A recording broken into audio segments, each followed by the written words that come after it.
Un nuevo sistema, desconocido para los pilotos, que causa serios problemas de seguridad al activarse. ¿Suena familiar? Bueno, el problema es que no estamos hablando de MCAS aquí, sino de un nuevo sistema que ya se ha activado al menos 2 veces, con resultados muy aterradores. Hicimos todo lo que teníamos. En una desviación de mi forma habitual de trabajar, ahora estoy haciendo este video para resaltar este peligro antes de que ocurra algo realmente malo, y espero obtener su ayuda para que los reguladores intervengan. También quiero destacar que, aunque ninguna de la información que voy a explicar en este video es discutida, el regulador actualmente no está de acuerdo con mi conclusión. Y te dejaré decidir quién tiene razón o está equivocado aquí. Mantente al tanto. Cuando trabajé en mis videos sobre los horribles accidentes del Boeing 737 MAX hace unos meses, me sorprendió lo triste que fue. Pero el problema con el MCAS no fue correctamente entendido por los pilotos y reguladores ya después del primer accidente. De haber sido así, tal vez se habría evitado el segundo accidente. Así que decidí que si alguna vez me encontraba con algo similar, usaría mi alcance en las redes sociales para intentar informar a la comunidad de pilotos lo más pronto posible.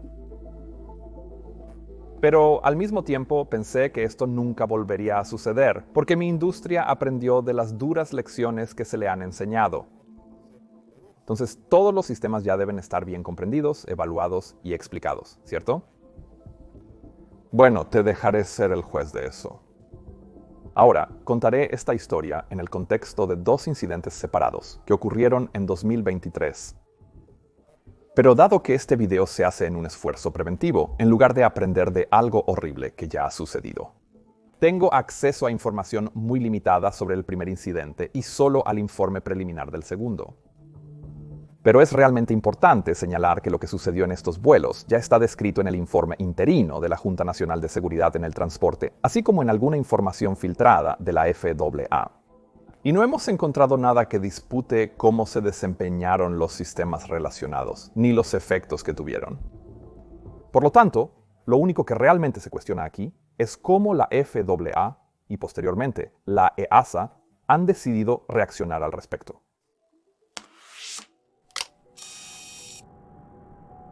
El 5 de marzo de 2023, un casi nuevo Boeing 737 MAX 800 de Southwest Airlines se estaba preparando para operar un vuelo desde La Habana, Cuba, hasta Fort Lauderdale, en Florida. Un vuelo normal, podemos decir. Lo menciono porque, como dije, aún no contamos con un informe completo, pero lo que sí sabemos es que había 147 pasajeros a bordo, así como 2 pilotos y 4 miembros de la tripulación de cabina. Finalmente, los 2 pilotos se alinearon como de costumbre en la pista 06, alrededor de las 16:30. Por la tarde, comenzaron a acelerar por la pista. No sabemos cuál de los 2 pilotos era el piloto al mando, pero en realidad eso no tendrá importancia para esta historia. Pero lo que sí sabemos es que el despegue inició con normalidad, retrayendo el tren de aterrizaje tras la rotación y siguiendo la ruta de salida establecida. Pero mientras ascendía a aproximadamente 800 pies, de repente ingirió un enorme buitre de pavo en su motor derecho y también golpeó a otro directamente sobre la nariz del avión. Los impactos de aves son comunes para los pilotos de aerolíneas. En los meses de mayor migración de aves, casi semanalmente sufro algún impacto con ellas. Pero es bastante raro que golpemos aves de ese tamaño y que sean ingeridas por los motores. Más tarde se estimó que el tamaño del ave era de 1.2 a 2 kilos, o de 3 a 4 libras, lo cual se acercaba a los requisitos de certificación de 4 libras del motor CFM LEAP 1 Bravo instalado en el 737 MAX. En cualquier caso, esta ave causó daños graves e inmediatos al ventilador del motor número 2, rompiendo una pala completa y dañando también varias otras. Pero el motor hizo lo que se suponía que debía hacer y contuvo los fragmentos de esas palas dentro del compartimento. Y también continuó funcionando inicialmente, lo que causó un desequilibrio en el ventilador y por lo tanto algunas vibraciones severas. Recuerda eso. Los pilotos se dieron cuenta inmediatamente de que habían sufrido algún tipo de daño en su motor. Por lo tanto, aislaron la falla, identificaron el motor número 2 como el afectado y ejecutaron los protocolos para incendio, daño severo y separación del motor para asegurarlo. Según nuestra información inicial, en este momento también se activó la advertencia de incendio del motor derecho. Ante la situación, los pilotos llamaron un Mayday a los controladores de Cuba, explicando el problema y solicitando vectores para un posible aterrizaje de emergencia. Los detalles aún son muy escasos. Pero mientras los pilotos lidiaban con esto, un espeso humo blanco y acre entraba rápidamente en la cabina de pasajeros a través de las rejillas y conductos de aire acondicionado. Las imágenes del vuelo muestran una visibilidad de solo unas pocas filas de asientos en la cabina. El humo también entró en la cabina de pilotos, aunque en menor densidad. Ahora bien, que entren malos olores a la cabina después de un golpe de ave al motor no es muy inusual. Generalmente huele como si estuvieras cocinando un pollo durante varios minutos si un ave ha sido ingerida en el núcleo del motor. Pero esto fue muy diferente. Este humo era blanco y, como mencioné, de olor acre, y rápidamente comenzó a irritar las gargantas y los ojos de los pasajeros y la tripulación a bordo. Luego, los pilotos revisaron su lista de verificación y ejecutaron con éxito un aterrizaje con un solo motor en la pista 06, de donde recién habían despegado. Cuando el avión se detuvo en la pista de rodaje al lado de la pista, los dos pilotos decidieron evacuar inmediatamente el avión, ya que la cabina estaba en ese momento aún llena de humo. Afortunadamente, nadie resultó gravemente herido en este incidente, aunque algunos pasajeros requirieron atención médica posterior por problemas respiratorios. Las noticias del incidente llegaron rápidamente a la FAA y la Junta Nacional de Seguridad en el Transporte, y se inició una investigación del anexo 13 al respecto. Pero quizás no se le dio mucha prioridad entre los cientos de otros informes de impactos de aves que llegan todos los días, no lo sé.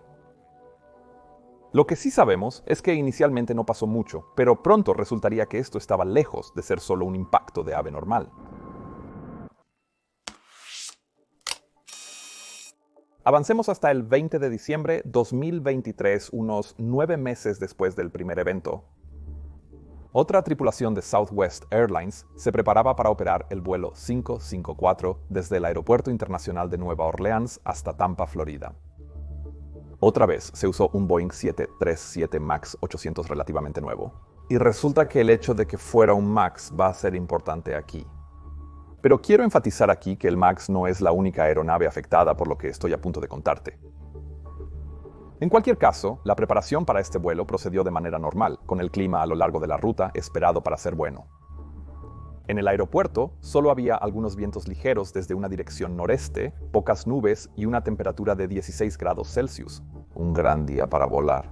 En otras palabras, dado que solo tenemos acceso al informe preliminar, no conocemos el nivel de experiencia de los pilotos y la tripulación en este vuelo.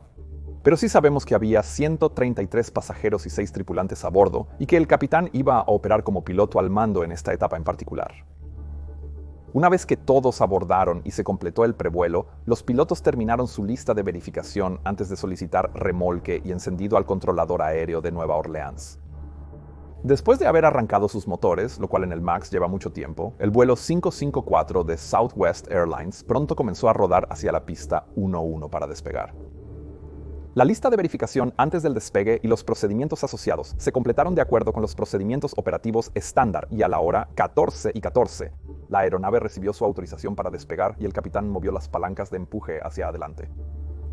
Esto aceleró los dos enormes motores LEAP-1 Bravo, primero al 40% para estabilizarlos de manera equitativa, y luego presionó toga al 83%, que era el ajuste calculado para el empuje de despegue. Ahora, antes de continuar mucho más aquí, quiero hablar un poco más sobre estos motores porque ocuparán un lugar muy crítico en esta historia. Como muchos saben, el Boeing 737 MAX es mucho más eficiente en combustible que su predecesor, el 737NG. Algunas de esas ganancias provienen de mejoras aerodinámicas en forma de mejores winglets y un escape de unidad de potencia auxiliar más redondo, pero la gran mayoría proviene de los fantásticos motores CFM LEAP-1 Bravo. En mis videos sobre los accidentes del MAX, resalté los desafíos de ingeniería que Boeing enfrentó para adaptar motores más grandes bajo el ala del 737. Pero aunque lo mencioné, una cosa sobre la que no entré en mucho detalle fue el ventilador de esos motores. Verás, el principio del motor a reacción no ha cambiado mucho en las últimas décadas. Pero lo que ha quedado claramente evidente es que un ventilador más grande en la parte frontal del motor puede mover un mayor volumen de aire hacia atrás que un ventilador más pequeño. Y dado que es más económico mover un mayor volumen de aire hacia atrás a menor velocidad que acelerar un volumen más pequeño para lograr el mismo empuje, un ventilador más grande es obviamente mejor. Pero no solo es el diámetro del ventilador lo que es importante para esto, también lo son el tamaño y el número de las palas del ventilador. Si observas un CFM56 de la antigua Next Generation y un LEAP One Bravo desde el frente, notarás que el LEAP tiene menos aspas de ventilador pero más anchas, lo que contribuye a la ganancia general de eficiencia. Pero esto también trae un problema. Aspas de ventilador individuales más grandes significan un mayor desequilibrio potencial si una pala falla por cualquier motivo. Y ese desequilibrio rotatorio podría causar enormes cargas en el eje, los rodamientos, los soportes e incluso el marco del ventilador y el pilar que sostiene el motor en su lugar. En resumen, estas vibraciones no controladas podrían provocar más daños graves. Ahora había algunas formas de mitigar este problema. Una opción sería reforzar los componentes afectados para fortalecerlos. Pero eso agregaría mucho peso no deseado al motor, lo que reduciría su eficiencia general. La otra solución era crear un nuevo sistema que pudiera activarse en caso de un desequilibrio y de alguna manera reducir las vibraciones generales causadas. Entonces, ¿cómo se podría hacer eso? Bueno, si el rotor del ventilador se centraba en posición utilizando componentes estructuralmente debilitados, entonces si se encontraban vibraciones lo suficientemente fuertes, esos componentes podrían romperse y permitir que el rotor del ventilador se moviera en un círculo más grande y encontrara un nuevo centro. Y eso reduciría las cargas inmediatas transmitidas al resto de la estructura.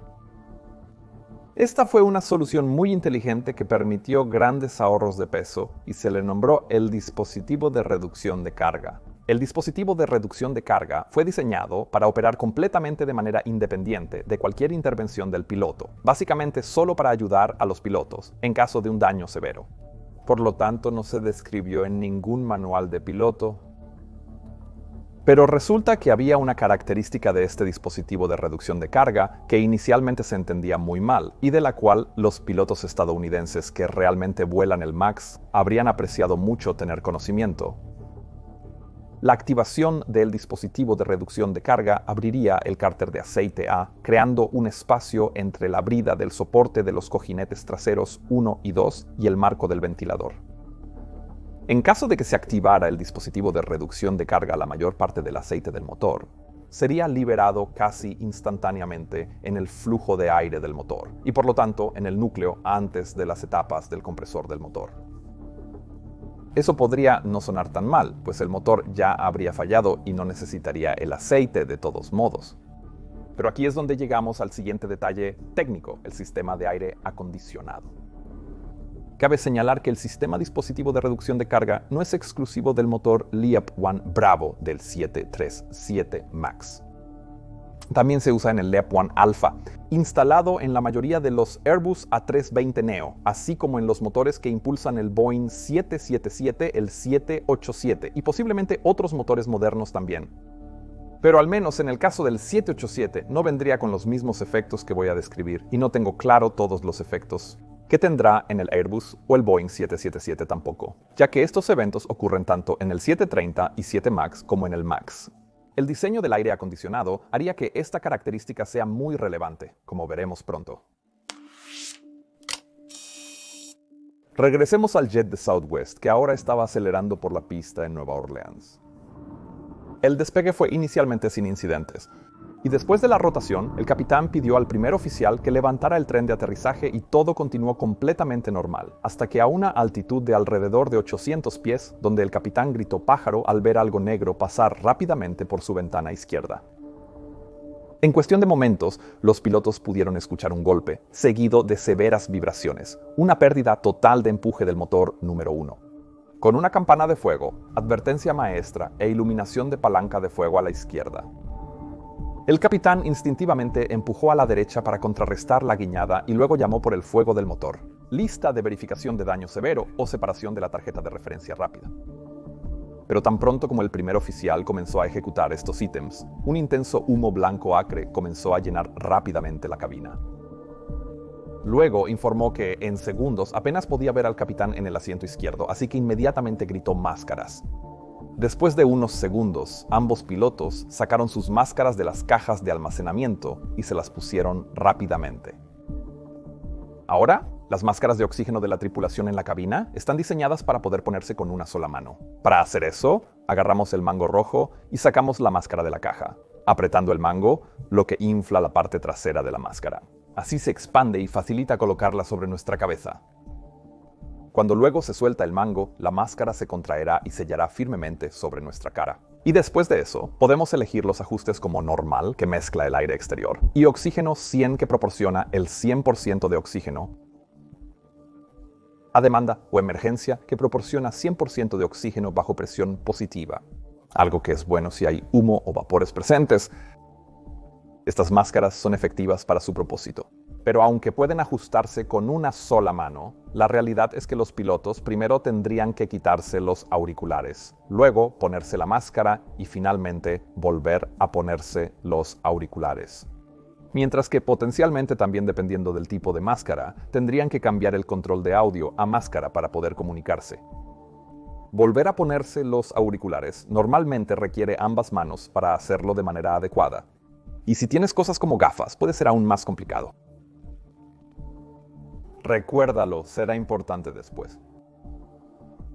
Pronto, los dos pilotos se pusieron sus máscaras y establecieron comunicaciones. El primer oficial ahora podía seguir ejecutando la lista de verificación. Pero aquí vino el siguiente problema. Verás, el humo ahora era tan espeso que el capitán apenas podía distinguir a su colega en el asiento derecho, ni a sus instrumentos en las pantallas frente a él. Así que pronto se encontró mirando su visor de cabeza alta, ya que eso era lo único que podía ver claramente. Los visores de cabeza alta no vienen de serie en el MAX y en la mayoría de los casos no están disponibles en el asiento derecho, incluso cuando están instalados. Entonces, ¿qué estaba pasando aquí? Bueno, resulta que la aeronave había golpeado a una enorme águila calva hembra que una vez más había dañado severamente las palas del ventilador, esta vez en el motor izquierdo. Esto luego causó las severas vibraciones que los pilotos habían sentido, y también, por segunda vez en 9 meses, activó el dispositivo de reducción de carga que luego redujo las vibraciones. Pero también había empezado a descargar aceite directamente en el núcleo del motor. Y aquí es donde entra en juego el sistema de aire acondicionado y presurización. Para que los pasajeros y la tripulación respiren normalmente sin máscaras de oxígeno. Cuando volamos a grandes altitudes, necesitamos aumentar artificialmente la presión dentro de la cabina. Tradicionalmente, esto se hace con la ayuda del aire desangrado proveniente de los motores. Se llama aire desangrado porque desviamos presión desde la parte del compresor del motor. Este aire desangrado se utiliza para diversas funciones, como el deshielo del motor y del ala, la presurización de los tanques de agua y los depósitos hidráulicos. Pero principalmente, como dije, para el aire acondicionado y la presurización. Esto se logra mediante dos dispositivos llamados paquetes de aire acondicionado, que también enfrían el aire, eliminan algo de humedad y regulan la temperatura. Ahora sé que puede sonar un poco extraño que estemos tomando aire del interior de los motores para respirar.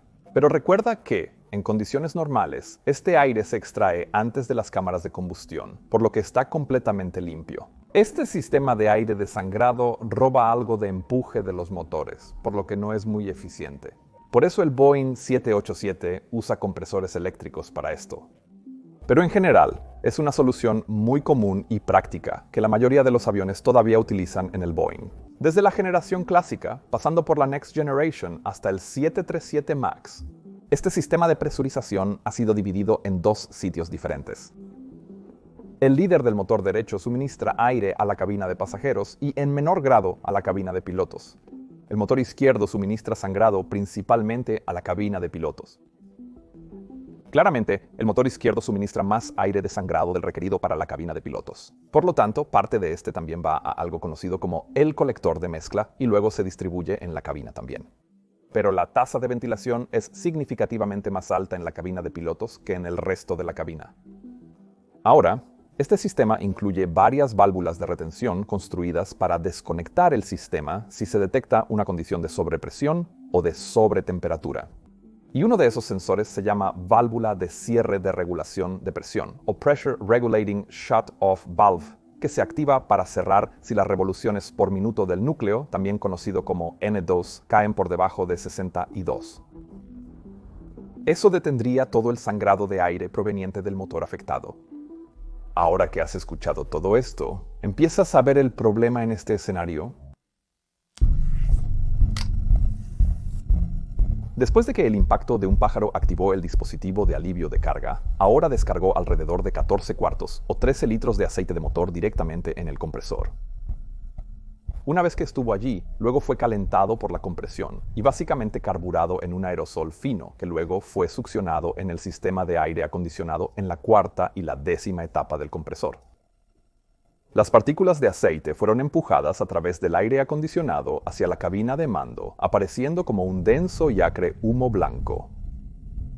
Los análisis de toxicología del humo mostraron más tarde que contenía altos niveles de formaldehído y acrilina.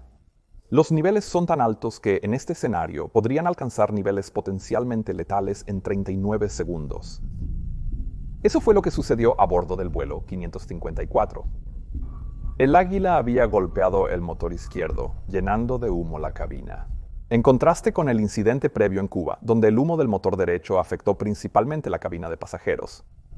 En ese caso, el análisis de toxicología mostró que debido al mucho mayor volumen en la cabina de pasajeros, la concentración de toxinas no pudo alcanzar niveles letales.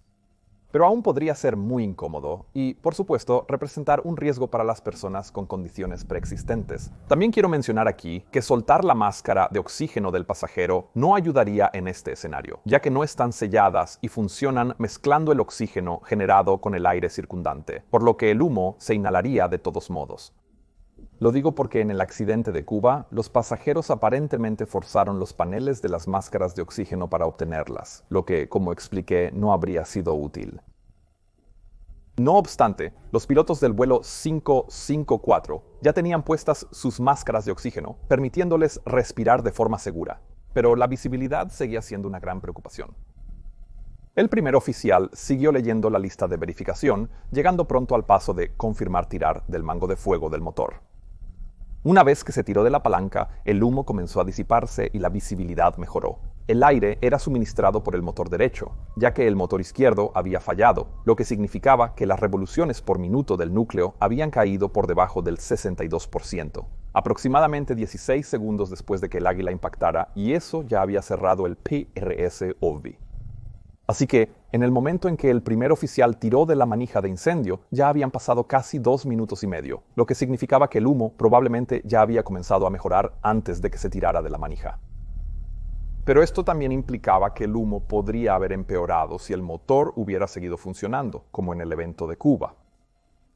Ahora, una vez que se completaron los elementos de referencia y los pilotos sintieron que tenían la situación más bajo control, declararon una emergencia al controlador de tráfico aéreo. Las grabaciones revelaron que solicitaron a los controladores enviar todos los vehículos de rescate disponibles para asistirlos durante la preparación del aterrizaje. Después, el capitán anunció a los pasajeros que regresaban al aeropuerto y que verían camiones de bomberos tras aterrizar. Y esto es algo que siempre es bueno hacer, ya que esa vista podría causar bastante preocupación adicional a los pasajeros nerviosos. En resumen, según la información limitada del informe, los pilotos y la tripulación de cabina realizaron un excelente trabajo dadas las circunstancias. Finalmente, los pilotos completaron la lista de verificación, repasaron la aproximación y realizaron un aterrizaje visual exitoso con un solo motor en Nueva Orleans sin más problemas. Ahora, volar una aproximación visual con máscaras no es tan fácil como suena porque la máscara limita severamente la visión periférica, pero también es una forma más rápida de aterrizar. Así que entiendo completamente por qué hicieron eso. Tras el aterrizaje, el ambiente en la cabina se despejó, permitiendo a la tripulación rodar hasta la posición y desembarcar. Normalmente, lo cual es un resultado muy positivo de este evento. Pero personalmente estaría muy interesado en saber si esos primeros segundos de inhalar este humo peligroso han tenido algún efecto a largo plazo en la salud de los pilotos. Esperemos que aprendamos más sobre eso en el informe final de la Junta Nacional de Seguridad en el Transporte y realmente espero que estén bien. Pero ahora llegamos a donde esta saga toma un giro muy extraño y, en mi opinión, potencialmente peligroso. porque inicialmente realmente no pasó nada. Pero alrededor de 10 meses después, parece que la FAA también inició una investigación sobre esto. Para ese momento, Boeing ya había emitido un boletín explicando el sistema dispositivo de reducción de carga a los pilotos y diciéndoles que cualquier fallo del motor con humo debería ser tratado como un daño severo. El boletín mencionaba que los protocolos de memoria deberían ejecutarse de forma metódica pero veloz, incluyendo la colocación adecuada de la máscara. Además, se detalló la lista de verificación más adecuada para este caso y otros aspectos relevantes. Sin embargo, no modificó los procedimientos, sino que reforzó principalmente lo que los pilotos ya estábamos entrenados para hacer. Ahora, la FAA parecía inicialmente también haber estado al tanto, y se envió un equipo de investigación para profundizar en estos incidentes. Y pronto se dieron cuenta de eso. El sistema del dispositivo de reducción de carga, ya certificado y presente en varios aviones, tenía el desafortunado efecto secundario de descargar el aceite del motor directamente en el compresor. Los investigadores se preocuparon al darse cuenta del posible efecto de esto, particularmente en el MAX, donde una activación en el lado izquierdo podría llenar la cabina con humo tóxico rápidamente. En octubre de 2024, 10 meses después del último evento conocido, según artículos en el Seattle Times, los investigadores produjeron un documento interno donde describieron el problema y los efectos catastróficos que potencialmente podría tener. También esbozaron 6 diferentes recomendaciones sobre cómo lidiar con este problema, y esas recomendaciones se leen de la siguiente manera. Primero, debido al riesgo potencialmente catastrófico asociado con un RRD, activación del motor 1, lo cual puede exponer rápidamente la cabina de vuelo a altas concentraciones de químicos aerosolizados potencialmente letales en la fase crítica del vuelo. Proponemos la siguiente estrategia de mitigación que debe ser requerida por la Directiva de Aeronavegabilidad de Emergencia hasta que se implemente una solución permanente. Inicialmente, todos los Boeing 737 MAX deberán despegar con el Pack 1 apagado. Si el Pack 2 está disponible, el Pack 2 puede presurizar adecuadamente el avión y mantener los niveles de temperatura en la cabina. Si el Pack 2 no está disponible, el unidad de potencia auxiliar bleed puede proporcionar aire acondicionado y presurización. Si tanto el Pack 2 como el aire de unidad de potencia auxiliar bleed no están disponibles, el avión no está autorizado para volar. Si se utiliza este procedimiento, el Pack 1 puede seleccionarse después de alcanzar la altitud de aceleración o 3.000 pies sobre el suelo, lo que sea mayor. Alternativamente, el enfoque más conservador es realizar todos los despegues en el Boeing 737 MAX, con ambos paquetes apagados y con el APU bleed, suministrando aire acondicionado y presurización. Así que este fue el primer punto. Y lo que todo esto esencialmente significaba era que la aeronave debía estar preparada para un posible impacto de ave o equivalente. Asegurándose de que, si eso sucediera y se activara el dispositivo de reducción de carga, el humo no pudiera llenar la cabina y empeorar una situación ya de por sí mala en muchas magnitudes. Esta recomendación molestaría un poco a los pilotos del MAX, pero puedo garantizar que nosotros preferimos eso al riesgo de experimentar el escenario que acabo de contarles. La segunda recomendación decía que en un intervalo de tiempo aceptable para el administrador, se debe exigir un rediseño que pueda detectar el impulso inmediato de un golpe de pájaro o un evento de salida de la hoja del ventilador y cerrar automáticamente la válvula de corte de presión del motor afectado o disparar el paquete asociado. Ese nuevo diseño no debería depender únicamente de la reducción de la velocidad del núcleo N2, sino más bien del impulso inmediato para asegurar que la PRS-OV se cierre lo más rápido posible. Según la información recopilada, esta solución podría realizarse mediante un cambio de software, probablemente sin requerir actualización de hardware. El tercer punto destacó la necesidad de revisar todas las nuevas características de diseño en el Boeing 737 MAX y asegurarse de que todas estén adecuadamente mostradas y explicadas en los manuales del piloto. Una vez más, había un sistema a bordo, el dispositivo de reducción de carga cuya existencia, activación y efecto operacional no se explicaba a los pilotos en sus manuales. Similar a lo ocurrido con MCAS. La cuarta recomendación destacó el hecho de que el boletín inicial de Boeing estaba mal redactado, ya que indicaba que todavía estaban investigando por qué ocurrió el derrame de aceite cuando su propia presentación explicaba claramente que esto era un resultado esperado de la activación del dispositivo de reducción de carga, no el humo en la cabina, sino el derrame de aceite. La quinta recomendación decía que todas las máscaras de oxígeno en la cabina deberían cambiarse al diseño de una sola gafa y máscara. Y eso es porque alrededor del 15% de la flota MAX del mundo todavía está utilizando una máscara que requiere gafas separadas. En este caso, implicaría una mayor exposición ocular al humo irritante y tóxico.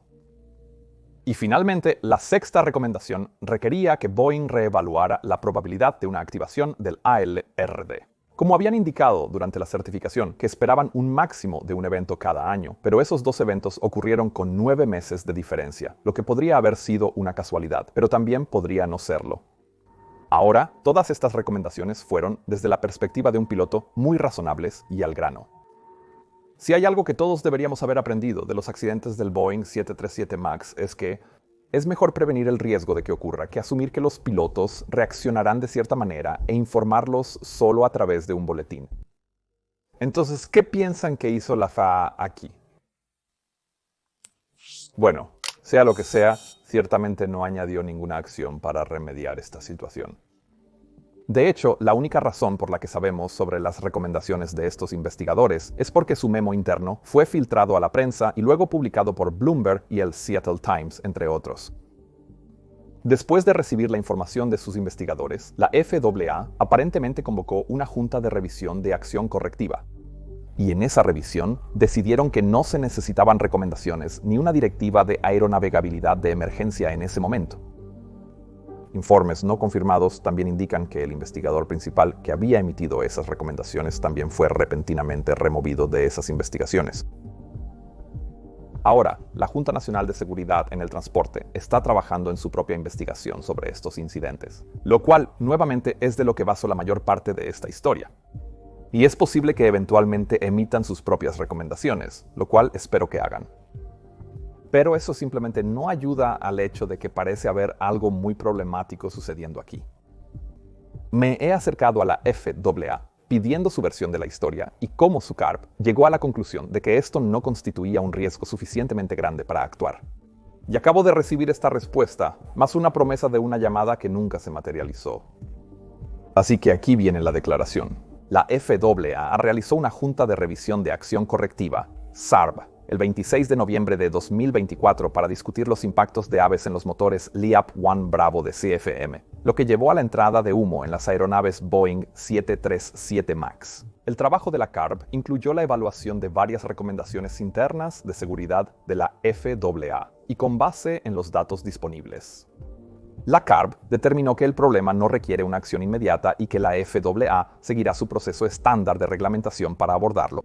La CARB determinó que el problema no justifica una acción inmediata y la FAA seguirá su proceso estándar de elaboración de reglas para abordarlo.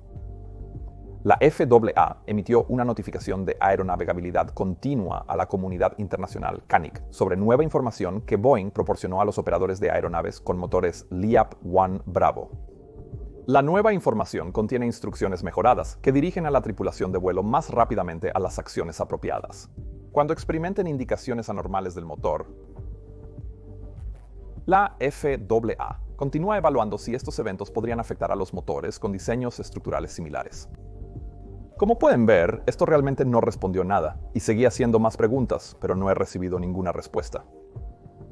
También hablé con un representante del fabricante del motor, quien explicó detalladamente que el dispositivo de reducción de carga había funcionado según lo diseñado en esta situación, y que estaban muy contentos de que la Junta Nacional de Seguridad en el Transporte haya confirmado ahora en su informe intermedio que están trabajando con Boeing para encontrar una solución. También quería que incluyera su declaración sobre estos incidentes y dice así: apoyamos la investigación de la Junta Nacional de Seguridad en el Transporte y continuamos trabajando estrechamente con Boeing y las autoridades para aprender de este evento.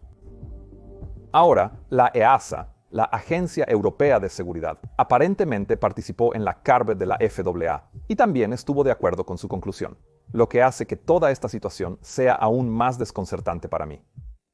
Ahora, para aquellos de ustedes que aún no se sienten horrorizados por esto y tal vez incluso estén de acuerdo con la evaluación de la FAA de que no hay nada urgente aquí, permítanme llevarlos a una secuencia alternativa de eventos, una que espero haga que ustedes y la FAA entiendan por qué estoy haciendo este video. Analicemos un vuelo ficticio con Butter Airlines, la aerolínea que mi amigo Ben y yo usamos al enseñar nuestros cursos virtuales de Boeing 737. Aquí viene. Es de noche en Salzburgo, Austria, cuando nuestra tripulación ficticia se prepara para despegar en la pista 16. El capitán está volando y todos los procedimientos se han completado, excepto la lista de verificación previa al despegue debajo de la línea. La tripulación ha dedicado mucho tiempo a informar sobre la salida, porque justo delante de ellos, a la derecha, hay una enorme montaña en las estribaciones de los Alpes. Y también hay terreno elevado en el lado izquierdo, donde un hermoso castillo está situado en la cima de una gran colina. Debido a estos obstáculos, hay procedimientos especiales descritos en la sesión informativa para Salzburgo. En caso de un fallo del motor después del despegue, la tripulación necesita recordar retrasar la aceleración normal y la retracción de los flaps. También deben hacer un leve giro a la derecha antes de girar. Más de 180 grados a la izquierda para mantener el radio de giro lo suficientemente ajustado para evitar las montañas a su alrededor. El capitán está seguro, ya que ha volado aquí muchas veces antes y conoce los procedimientos de memoria. Quienes vuelen a este aeropuerto deben hacer un entrenamiento especial en simulador donde se practican estos procedimientos y las fallas del motor casi nunca suceden. Sin embargo, su colega duda. Solo ha volado alrededor de 1000 horas en total, y esta es la primera vez que está en Salzburgo de verdad después del entrenamiento especial en el simulador. Por eso eligieron al capitán como piloto volando para esta etapa. Al caer la noche, el Boeing 737 MAX 800 se alinea en la pista, completa la lista de verificación final y pronto recibe autorización para despegar. Los procedimientos especiales también requieren empuje total del motor, por lo que este debería ser un despegue divertido. Pero lo que los pilotos no se dan cuenta es que es temporada migratoria de gansos canadienses. Y un gran grupo de ellos está a punto de aterrizar en el campo de césped justo al lado de la pista, aproximadamente a 2/3 de su longitud. El capitán aumenta el nivel de potencia al 40% y el primer oficial luego llama. Toga estabilizado, luego se presiona y los dos motores Leap 1. Los motores Bravo rugen al encenderse, acelerando rápidamente la aeronave por la pista. El primer oficial llama 80 nudos, a lo que el capitán responde, verificado. La siguiente llamada es una llamada automática de V1 desde la aeronave, indicando que ya están comprometidos con el despegue. Pero justo en ese momento, dos de los últimos gansos canadienses se lanzan hacia abajo frente a la aeronave y son absorbidos por el motor izquierdo. Esto inmediatamente suelta una de las palas del ventilador, causando severas vibraciones y la activación del LRD. El motor deja de entregar empuje, lo que significa que el capitán ahora empuja el timón derecho para mantenerse en la pista. Sí, el primer oficial grita, ¡rote! La rotación es ligeramente más lenta de lo normal, alrededor de 2 a 2,5 grados por segundo debido a la falla. Y justo cuando el capitán está haciendo esto, un espeso humo blanco comienza a inundar la cabina. El capitán debe decidir si seguir enfocado en la rotación y maniobras iniciales del avión o ponerse de inmediato la máscara de oxígeno. Y él decide seguir volando. Su colega, el primer oficial, logra ponerse su máscara de oxígeno, pero esto también significa que se levanta una barrera de comunicación entre los dos pilotos, ya que establecer comunicación con solo uno usando una máscara es un poco difícil. La rotación tarda unos 7 segundos en completarse, pero después de que el avión está en el aire, la falla del motor significa que todavía se requiere mucho manejo preciso para asegurarse de que se mantiene el control. Entrenamos a los pilotos para que, por debajo de los 400 pies, solo eleven el tren de aterrizaje con una tasa de ascenso positiva y cancelen cualquier advertencia después de los 400 pies. El piloto al mando debe pedirle al piloto de monitoreo que indique la falla. Pero el problema es que se tarda unos 30 segundos en alcanzar los 400 pies con este tipo de fallo. Ahora, la razón por la que no queremos apresurar las cosas es porque es realmente fácil cometer errores en situaciones como esta. Apagar el motor incorrecto sería realmente catastrófico. Lo más lógico sería que el primer oficial tome el control de inmediato, ya que tiene la máscara de oxígeno puesta.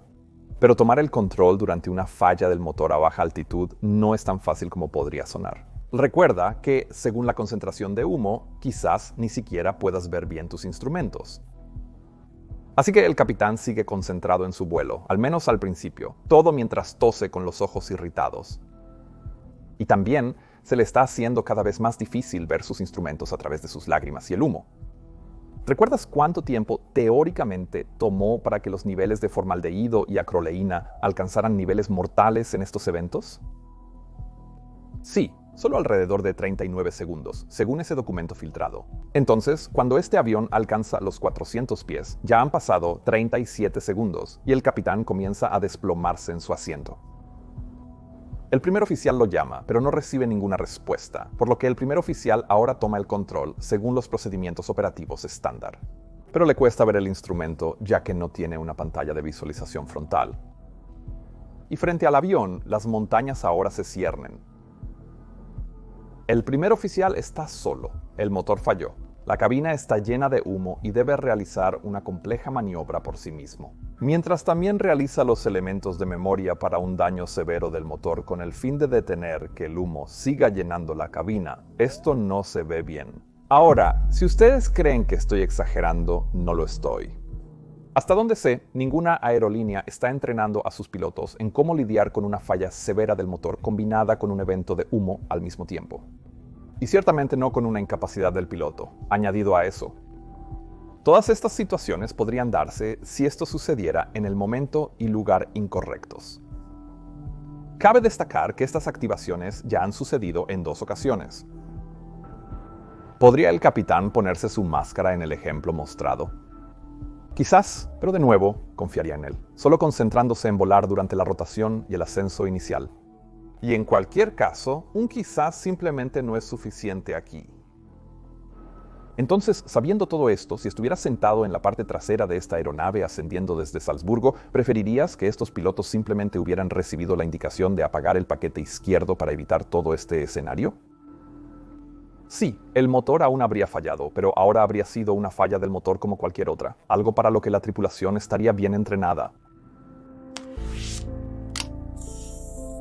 La razón por la que hago esta pregunta es porque desde donde yo estoy sentado parece que la FAA y posiblemente también la EASA ha tomado la postura contraria y ha decidido simplemente no hacer nada mientras esperan las recomendaciones de la NTSB. Y llegar a ese informe final aún podría tardar meses o incluso un año. Normalmente nunca hago videos como este, pero también nunca me había encontrado con algo como esto antes. He intentado realmente encontrar un punto débil en mi lógica y encontrar una razón válida para la decisión de la FAA de no emitir una directiva de aeronavegabilidad temporal. Pero cuanto más investigo esto, más extraño se vuelve. También me recuerda cada vez más a ese acuerdo de caballeros en los 70 que provocó el fatal accidente del vuelo 981 de Turkish Airlines. Y por supuesto, el reciente desastre del MCAS. También quiero ser muy claro aquí, realmente no culpo a Boeing o CFM en este punto. El motor fue certificado con este sistema, y es poco probable que Boeing supiera que la activación tendría este efecto. Y Boeing también emitió rápidamente una explicación y proporcionó orientación a sus pilotos sobre cómo manejarlo. En última instancia, es responsabilidad de la FAA garantizar que se tomen medidas para erradicar las amenazas graves. Los boletines de seguridad parecen ser ineficaces para sistemas como este. También esperamos información sobre las otras aeronaves con este sistema instalado. Nadie con quien he hablado puede confirmar si el Airbus A320neo se vería afectado de manera similar al Boeing 737 o si ya cuenta con salvaguardas de software implementadas. De cualquier manera, no importa cómo mire esto, no puedo encontrar una sola buena razón para que la FAA haya ignorado las recomendaciones de sus propios investigadores. Entonces, si eres un estadounidense allí afuera, te sugeriría que te pongas en contacto con tu congresista, hombre o mujer, y les pidas que lleguen al fondo de esto. No quiero nada más que el resultado más seguro posible para mis colegas, y en este momento no parece que se esté tratando eso. Como mencioné, me he puesto en contacto con CFM, la FAA, Boeing y EASA para obtener comentarios sobre esto, y todavía estoy esperando respuestas de Boeing y EASA. Si recibo algo, probablemente lo publicaré en la pestaña de comunidad aquí. La información en este video se basa en el informe provisional de la NTSB, un documento interno filtrado de la FAA con fecha del 28 de octubre, así como en la presentación de CFM sobre el LRD y varios artículos a los que he vinculado aquí en la descripción a continuación. Las opiniones que he expuesto son mías, pero sé que también son compartidas ampliamente por varios de mis colegas. Y también sé que muchos de ellos no comprendieron completamente la magnitud del problema cuando leyeron el boletín de Boeing sobre el LRD. Así que, con suerte, esto ayudará. Ahora, espero que hayas encontrado este video interesante.